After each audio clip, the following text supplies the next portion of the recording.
വേദിയാണ്. മുസ്തഫ നബി സല്ലല്ലാഹു അലൈഹി വസല്ലം തങ്ങളുടെ പേർക്ക് സ്വലാത്ത് ചൊല്ലുന്ന വേദിയാണ്. അതല്ലേ പറഞ്ഞത്, ആരാണ് എന്റെ പേർക്ക് 10 സ്വലാത്ത് ചൊല്ലുന്നത്? അങ്ങനെ സ്വലാത്ത് ചൊല്ലുന്ന മനുഷ്യനുണ്ടോ അവന്റെ റൂഹ് ഞാൻ പിടിക്കും. ഏതുപോലെ അഖ്ബിദു റൂഹഹു കമാ അഖ്ബിദു അർവാഹൽ അംബിയാ, അംബിയാക്കളുടെ റൂഹിനെ പിടിക്കുന്നത് പോലെ, അംബിയാക്കളുടെ റൂഹിനെ പിടിക്കുന്നത് പോലെ 10 സ്വലാത്ത്. അധികമൊന്നും വേണ്ട. 1000 ചെല്ലാൻ പറഞ്ഞിട്ടില്ല, 2000 ചെല്ലാൻ പറഞ്ഞിട്ടില്ല. 10 ചൊല്ലിക്കോളി. ഈ 10 ചൊല്ലിയാൽ അമ്പിയാക്കളുടെ റൂഹ് എപ്രകാരമാണോ പിടിച്ചെടുക്കുക, ഇതുപോലെയാണ് ആ 10 സ്വലാത്ത് ചൊല്ലിയ ആളിന്റെ റൂഹ് ഞാൻ പിടിച്ചെടുക്കുക നബിയെന്ന് ബഹുമാനപ്പെട്ട ഖാബിദുൽ അർവാഹ് മലക്ക് അസ്റാഈൽ അലൈഹിസ്സലാം. ഉണ്ടോ 10? ഇന്നിപ്പോ എത്രണ്ണം ചൊല്ലി? നിങ്ങള് എത്രണ്ണം ചൊല്ലി? ഇസ്രാഫീൽ അലൈഹിസ്സലാം അവിടെ നിന്ന് വന്നിട്ട് പറഞ്ഞു, നബിയേ, ആരാണ് അവിടുത്തെ പേർക്ക് 10 സ്വലാത്ത് ചൊല്ലുന്നത്? അന അസ്ജുദു ലില്ലാഹ് മാ അർഫഉ റഅസീ ഹത്താ യഗ്ഫിറല്ലാഹു തആല ലഹു. നബിയേ,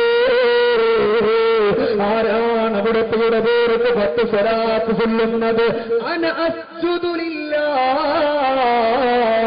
അല്ലാഹുവിന്റെ മുമ്പില് ഞാൻ സുജൂദിന് വീഴും നബിയേ.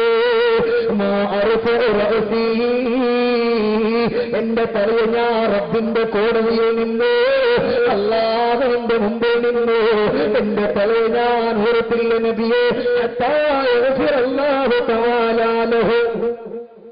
ആരാണോ 10 സ്വലാത്ത്, ഇവിടെ നോക്കി, ആരാണോ 10 സ്വലാത്ത് ചൊല്ലിയത്, ഏതൊരു പെണ്ണാണോ 10 സ്വലാത്ത് ചൊല്ലിയത്, ആ ചൊല്ലിയ സ്വലാത്ത്, ആ സ്വലാത്ത് ഒരു 10 പവർ കൊണ്ട് അള്ളാഹു ആ ചൊല്ലിയ മനുഷ്യന്റെ പാപങ്ങളെ പുറത്തു കൊടുത്തുവെന്ന് അള്ളാഹു തന്നെ അറിയിക്കാതെ ഞാൻ എന്റെ തലയെ സുജൂദിൽ നിന്നും ഉയർത്തില്ല എന്ന് പഠിപ്പിച്ചത് ബഹുമാനപ്പെട്ട മലക്ക് ഇസ്രാഫീൽ. ഉറക്കെ പറയും, ബഹുമാനപ്പെട്ട മലക്ക് ഇസ്രാഫീൽ. യാ അല്ലാഹ്, അള്ളാഹു നമ്മൾ അങ്ങനെയുള്ളവരുടെ കൂട്ടത്തിൽ പെടുത്തട്ടെ. നമ്മൾ ഈ ചൊല്ലിയ സ്വലാത്തുകളൊക്കെ അതിനൊരു നിമിത്തമാക്കട്ടെ. ഉറക്കപ്പറ, ഈ സദസ്സ് ദുആന്റെ സദസ്സാണ്. എന്നെ നിങ്ങൾ നോക്കണ്ട, അവിടെ ഒരുപാട് സ്വാലിഹീങ്ങളായ ആളുകളുണ്ട്. അള്ളാന്റെ റഹ്മത്തിന്റെ മാലാകമാരുള്ള സദസ്സാൻ. അതുകൊണ്ട് മനസ്സറിഞ്ഞിട്ട് നിങ്ങൾ ആമീൻ പറഞ്ഞു. അള്ളാഹു നമ്മൾ ആ കൂട്ടത്തിൽ ഉൾപ്പെടുത്തട്ടെ. അതുകൊണ്ട് സഹോദരങ്ങളെ, സ്വലാത്തുകൾ ചൊല്ലിക്കോളി. എങ്ങനെ സ്വലാത്ത് ചൊല്ലാതിരിക്കാൻ പറ്റുക? നമ്മളെ കൊണ്ട് എങ്ങനെ പറ്റുക? അള്ളാന്റെ ഹബീബ് നമ്മളെ സ്നേഹിച്ചിട്ടില്ലേ ഒരുപാട്?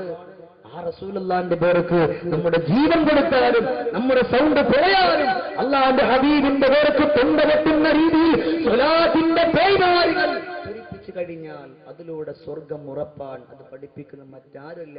എന്റെ പേർക്ക് സ്വലാത്ത് ചൊല്ലി എന്നെ സ്നേഹിക്കുന്നത് ആരാണോ അവനിക്ക് ഞാൻ സ്വർഗം മേടിച്ചു കൊടുക്കുമെന്ന് കാരുണ്യത്തിന്റെ കടലായ മുസ്തഫ നബി സല്ലല്ലാഹു. അതുകൊണ്ട് അത് വേണം, കുറക്കെ ചൊല്ലിക്കോളി. അതിന് വേണ്ടി ഈ സദസ്സ്. وَإِذَا نُفِخَ فِي الصُّورِ أُخْرَى فَإِذَا هُمْ قِيَامٌ يَنظُرُونَ إِذَا زُلْزِلَتِ الْأَرْضُ زِلْزَالَهَا وَأَخْرَجَتِ الْأَرْضُ أَثْقَالَهَا وَقَالَ الْإِنسَانُ مَا لَهَا يَوْمَئِذٍ تُحَدِّثُ أَخْبَارَهَا بِأَنَّ رَبَّكَ أَوْحَى لَهَا يَوْمَئِذٍ يَصْدُرُ النَّاسُ أَشْتَاتًا لِيُرَوْا أَعْمَالَهُمْ فَمَن يَعْمَلْ مِثْقَالَ ذَرَّةٍ خَيْرًا يَرَهُ وَمَن يَعْمَلْ مِثْقَالَ ذَرَّةٍ شَرًّا يَرَهُ اقْتَرَبَ لِلنَّاسِ حِسَابُهُمْ وَهُمْ فِي غَفْلَةٍ مُعْرِضُونَ. 3 ഓതിയിട്ടുള്ളത്. ഒന്ന് ഖബർ, പിന്നെ ഓതിയിട്ടുള്ള 2 ആയത്തുകൾ ഖിയാമത്ത് നാളുമായിട്ട് ബന്ധപ്പെട്ടത് അല്ലേ? ഒരു മനുഷ്യൻ മരിച്ചു, ഈ ലോകത്തുള്ള എല്ലാവരും മരിക്കാൻ. ഖിയാമത്ത് നാൾ സംഭവിച്ചു, എല്ലാവരും മണ്ണിന്റെ അടിയിലാണ്. എല്ലാവരും മണ്ണിന്റെ അടിയിലാണ്. 6 അടി മണ്ണാകുന്ന ഖബറിന്റെ ഉള്ളിന്റെ ഉള്ളറയിലാണ്. അപ്പോഴാണ് അല്ലാഹു റബ്ബുൽ ഇസ്സത്തായ തമ്പുരാൻ വിളിക്കുന്നത് ആരെയെന്നറിയോ? 4 മലക്കുകളെയാണ്. മലക്കുകളുടെ കൂട്ടത്തിൽപ്പെട്ട ക്യാപ്റ്റന്മാരായ 4 മലക്കുകൾ ആരൊക്കെ ഒന്ന് പറഞ്ഞാണി? നമ്മുടെ മലക്കുകളുടെ കൂട്ടത്തിൽ ക്യാപ്റ്റന്മാരാരൊക്കെയാ? പറയ്, പറഞ്ഞോളി, കുഴപ്പമില്ല, പറയ്. ബീരാൻകുട്ടിയാ? ആരാണ് മലക്കുകളുടെ കൂട്ടത്തിൽ ഏറ്റവും നല്ല മലക്ക്? നമ്മുടെ ഉമ്മമാര് പറയും. അത് നമുക്കറിയാവുന്ന, പക്ഷെ അവരിങ്ങോട്ട് പറയണില്ല എന്ന്. നമ്മുടെ ഉമ്മമാര് കാര്യം ഭയങ്കര രസമാണ്. അവരെന്തു പറഞ്ഞാലും കേൾക്കണത് നേരെ ഉൾട്ടായിട്ടാണ്. 3 പെണ്ണുങ്ങൾ നിസ്കരിക്കാൻ വേണ്ടി ഇന്ന് പടച്ചോനെ, അങ്ങനെ നിസ്കരിക്കാൻ വേണ്ടിയിട്ട് ഉസ്താദ് ഇവിടെ നിന്ന് പറഞ്ഞു വിട്ടു. നമ്മുടെ പിന്നെ അബ്ദുള്ള ഹുസാനെ പോലുള്ള ആളുകൾ പറഞ്ഞു വിട്ടു, പെണ്ണുങ്ങളെ നിങ്ങൾ നിസ്കരിക്കുന്ന സമയത്ത് മിണ്ടിക്കഴിഞ്ഞാൽ നിങ്ങളുടെ നിസ്കാരം ബാത്തിലാവും. ഇത് കേട്ട 3 പെണ്ണുങ്ങൾ നിസ്കരിക്കാൻ വേണ്ടി പോയിരുന്നു. 3 സഹോദരിമാര് വീട്ടിൽ. 1ാമത്തെ പെണ്ണ് കൈകെട്ടി അല്ലാഹു അക്ബർ സൂറത്തുൽ ഫാത്തിഹയൊക്കെ ഓതി. 2ാമത്തെ പെണ്ണും കെട്ടി. 3ാമത്തെ പെണ്ണും കൈകെട്ടി. 3 പേര് നിൽക്കാണ്, വരിവരിക്കുന്ന നിൽക്കാൻ നിസ്കരിക്കാൻ. അപ്പൊ 1ാമത്തെ പെണ്ണിങ്ങനെ കൈ കെട്ടി നിന്നപ്പോ എന്തോ ഒരു സൗണ്ട് കേട്ടു അടുക്കളയിൽ.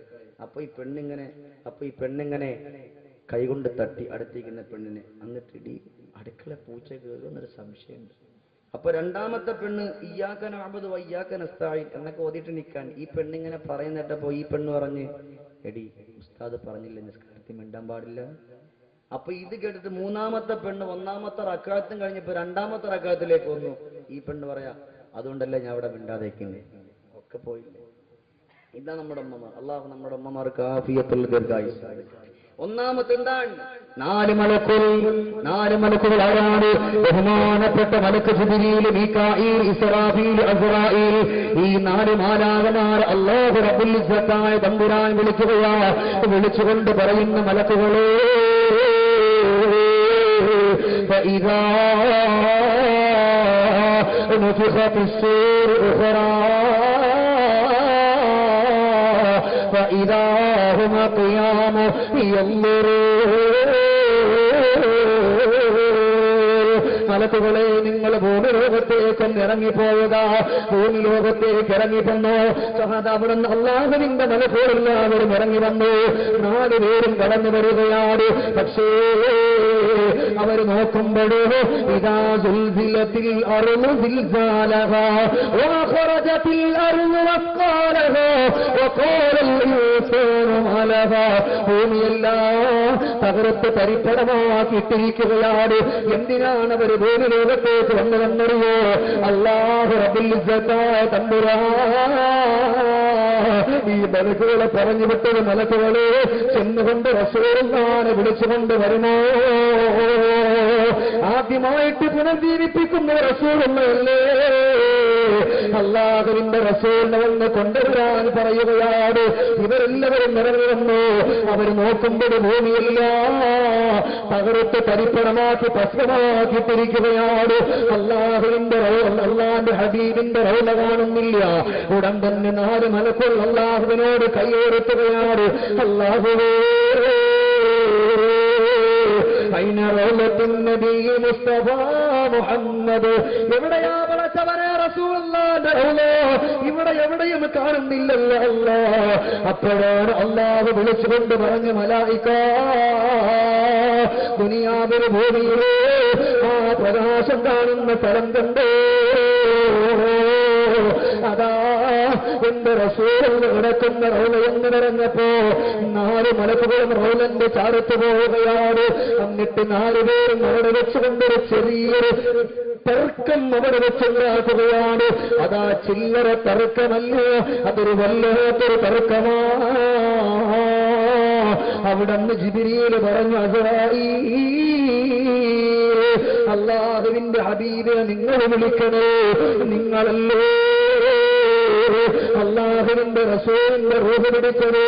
അതുകൊണ്ട് നിങ്ങൾ റസൂലുള്ളാഹിനെ വിളിക്കുമോ എന്ന് ചോദിച്ചപ്പോ അവിടുന്ന് പറഞ്ഞില്ല, ഞാൻ വിളിക്കൂല, എനിക്ക് നാണമാണ്. നാണം എന്ന് വെച്ചാൽ അള്ളാഹിന്റെ ഹബീബിനെ ഇഷ്ടമല്ലാഞ്ഞിട്ടല്ല, മുസ്തഫ നബി തങ്ങളെ ഇഷ്ടപ്പെടാഞ്ഞിട്ടല്ല, പിന്നെയോ അള്ളാഹിന്റെ ഹബീബിനോടുള്ള സ്നേഹം കൊണ്ടാണ്, അനുരാഗം കൊണ്ടാണ്. ഉടന്ന് പറഞ്ഞു, ഞാൻ വിളിക്കൂല, അതുകൊണ്ട് മീകായിൽ വിളിക്കട്ടെ. മീകായിൽ പറഞ്ഞു, ഞാനും വിളിക്കൂല. ഇസ്രാഫീൽ വിളിക്കട്ടെ.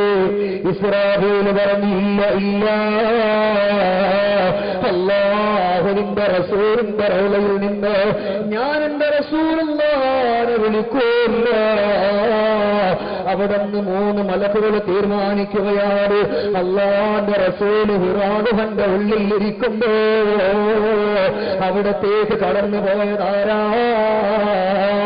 ഇഖ്റഅ ബിസ്മി റബ്ബിക്കല്ലദീ ഖലഖ. വിശുദ്ധമാക്കപ്പെട്ട ഖുർആൻ ഓതിയിട്ട് റസൂലുള്ളാഹിന്റെ ചാരത്ത് എപ്പോഴും പോകുന്നത് മലക്ക് ജിബ്രീൽ. അതുകൊണ്ട് ജിബ്രീൽ വിളിക്കട്ടെ, ബഹുമാനപ്പെട്ട നസലൽ അമീൻ മലക്ക് ജിബ്രീൽ അതാ റൗലന്റെ ചാരത്തേക്ക് പോവുകയാണ്. എന്നിട്ടവിടുന്നതാ വിളിക്കുന്നു, അസ്സലാമു അലൈക യാ റസൂലല്ലാഹ് ഖും ബിഇദ്നില്ലാഹ്. എഴുന്നേറ്റ് വരണേ റസൂലല്ലാഹ്, അവിടുന്ന് എഴുന്നേൽക്കണേ നബിയേ, അല്ലാഹുവിന്റെ അനുമതി പ്രകാരം എഴുന്നേറ്റ് വരണേ റസൂലല്ലാഹ്. അല്ലാഹുവിന്റെ റസൂലിന്റെ റൗള അങ്ങ് പിളരുകയാണ്. അവിടുന്ന് മുസ്തഫ നബി തങ്ങൾ എഴുന്നേൽക്കുന്നു. അവിടുന്ന് തലയിലുള്ള മണ്ണെല്ലാം തട്ടിക്കളഞ്ഞുകൊണ്ട് വരുമ്പോ സ്വർഗത്തിൽ നിന്ന് കൊണ്ടുവന്ന പട്ടുടവകളോ അല്ലാഹുവിന്റെ റസൂലിന്റെ കയ്യിൽ കൊടുക്കുമ്പോ അതൊന്നും മുസ്തഫ നബി തങ്ങൾ മേടിക്കുന്നില്ല. അല്ലാഹുവിന്റെ റസൂല് ചോദിച്ചത്, എന്റെ അബൂബക്കർ എവിടെ, എന്റെ ഉമർ എവിടെ, എന്റെ ഉസ്മാൻ എവിടെ, എന്റെ പുന്നാര പൊന്നുമോള് ഫാത്തിമ എവിടെ, എന്റെ കൊല്ലം ജില്ലയിൽപ്പെട്ട മുസ്ലിമായവര്, എന്റെ പേർക്ക് സ്വലാത്തുകൾ ചൊല്ലിയവര്, എന്നെ ഇഷ്ടപ്പെട്ട എന്റെ സഹോദരങ്ങളെവിടെ? എനിക്ക് സ്വർഗത്തിന്റെ പട്ടുടവുകൾ വേണ്ട, സ്വർഗത്തിന്റെ ആനുകൂല്യം വേണ്ട, എന്റെ ഉമ്മത്തുകൾ രക്ഷപ്പെടാതെ ഒന്നും എനിക്ക് വേണ്ട എന്ന് പഠിപ്പിച്ചത് ലോകത്തിന് മുത്തല്ലേ സഹോദര. അതുകൊണ്ട് അത്രത്തോളം സ്നേഹം തന്ന റസൂലുള്ളാഹ്, ആ റസൂലുള്ളാഹിന്റെ പേർക്ക് എന്തുകൊണ്ടാണ് സ്വലാത്തുകൾ ചൊല്ലാൻ മതിമറന്നു പോകുന്നത്? അതുകൊണ്ട് ഈ സദസ് ഇൻഷാ അല്ലാഹ് ഇന്ന് അവസാനം നമ്മൾ പിരിയുമ്പോ 11 സ്വലാത്ത് ചൊല്ലിയിട്ടാ മുസ്തഫ നബി തങ്ങളുടെ പേർക്ക് 11 സ്വലാത്തുകൾ ചൊല്ലിയിട്ടാ ദുആ ഇറക്കുക. അല്ലാഹുവേ, ഇവിടെ ഒരുമിച്ച് കൂടി മുഴുവൻ ആളുകളും ചെറുപ്പക്കാരും സഹോദരങ്ങളും എല്ലാവരെയും രക്ഷപ്പെടുത്തണേ അല്ലാ. ഇവിടെ വെച്ചുകൊണ്ട് ചൊല്ലിയിട്ടുള്ള ഒരുപാട് സ്വലാത്തുകളില്ലേ, അതിന്റെ എല്ലാം പവർ കൊണ്ട് ഈ സദസ്സിൽ രോഗമായിട്ട് വിഷമത്തോടെ വേദനയോടെ കണ്ണുനീരോടെ പ്രയാസത്തോടെ ഇരിക്കുന്നവരുണ്ടോ? അവരുടെയൊക്കെ വേദനകളും ദുഃഖങ്ങളും മാറ്റണേ അല്ലാ. അതുകൊണ്ട് സഹോദരങ്ങളെ, അവിടുന്ന് മുസ്തഫ നബി തങ്ങളെ റൗള ഷരീഫിൽ നിന്ന് അല്ലാഹു വിളിച്ചുകൊണ്ട് വരാൻ പറഞ്ഞ് അങ്ങനെ എഴുന്നേൽക്കുമ്പോഴും ചോദിക്കുന്നത് ആരെയാ? നമ്മളെയാ, നിങ്ങളെയാണ്. അത്ര സ്നേഹവും നമ്മളോട് ആദരവായി നബിയുനാ റസൂലുള്ളാഹി. അൽഹംദുലില്ലാഹ്, ഇതുപോലെ സ്വലാത്തിൽ ആ അത്ര സ്നേഹിച്ച റസൂലുള്ളാഹിക്ക് ഒന്നുറക്കെ സ്വലാത്ത് ചൊല്ലിയാൽ ഒരു കുഴപ്പമുണ്ടാവില്ല. നമ്മുടെ തൊണ്ട പൊട്ടിക്കോട്ടെ, ഒരു വിഷയമില്ല. നമ്മുടെ മനസ്സ് പൊട്ടിക്കോട്ടെ, പതറിപ്പോകട്ടെ, കുഴപ്പമില്ല. ആ സ്നേഹം നമ്മൾ കൊടുക്കേണ്ടുന്നത് അത് സ്വലാത്തിലൂടെയാണ്. അങ്ങനെ സ്വലാത്ത് ചൊല്ലുന്ന ആളുകൾക്ക് അല്ലാഹുവിന്റെ അടുക്കൽ രക്ഷപ്പെടാൻ പറ്റും. അന ആഖുദും ബിയദിഹി വഅമറുഹു അല സിറാത്തിൽ ബർക്കൽ ഖാതിഫി. സ്വലാത്ത് ചൊല്ലുന്ന മനുഷ്യനെ സിറാത്തുൽ മുസ്തഖീം എന്ന് പറയുന്ന പാലത്തിലൂടെ ഇടിമിന്നൽ വേഗത്തിൽ ഞാൻ കൊണ്ടുപോകുമെന്ന് പഠിപ്പിച്ചത് ബഹുമാനപ്പെട്ട മലക്ക് ജിബ്രീൽ അലൈഹിസ്സലാം. യാ അല്ലാഹ്, ചിന്തിക്കണം അല്ലെ? നമ്മളൊക്കെ എന്താ പറയുക, അല്ലാഹ് സിറാത്ത് പാലത്തിൽ ഒന്ന് കടന്നിട്ടാൽ മദീന പാലം, ആ പാലത്തിൽ